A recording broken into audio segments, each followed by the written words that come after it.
জানো, ভাগ্য বলে কখনো কিছু বিশ্বাস করতাম না। আমি বিশ্বাস করি মানুষই নিজের ভাগ্য তৈরি করে, কিন্তু কেন যেন মাঝে মাঝে মনে হয় ভাগ্য বলে একটা জিনিস আছে এবং খুব বিশ্বাস করতে মন চায়। এই ব্যস্ত জীবনে একটা কাঁধের খুব দরকার হয় মাঝে মাঝে, যেখানে মাথা রেখে নিজের সব চিন্তা ভাবনা দূর করে একটু স্বস্তি পাওয়া যায়।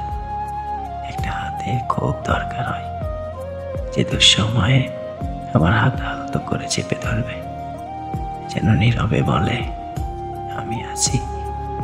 একজোড়া চোখের দরকার হয় যে চোখে আমাকে দেখতে পাবো, যে চোখে লেখা থাকবে ভালোবাসি।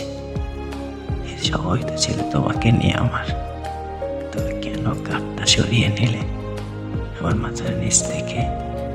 হাতটা কেন টেনে নিলে আমার হাতের ওপর থেকে? না ভালো কথাগুলো কাকে বলবো আজ?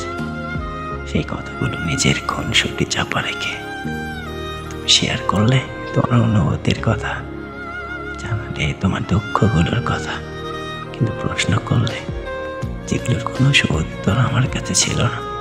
আমি কেবল একটা সত্যই স্বীকার করেছি, ভুল আমার ছিল।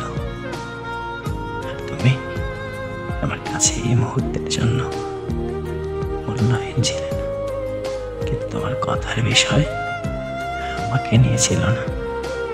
যদি হতো তাহলে কতই না ভালো হতো।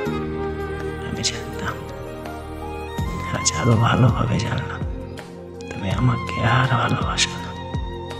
তোর মনে এখন অন্য কেউ, তুমি এখন অন্য কারো। তোমার থাকো বা না থাকো, তুমি থাকবে তারই।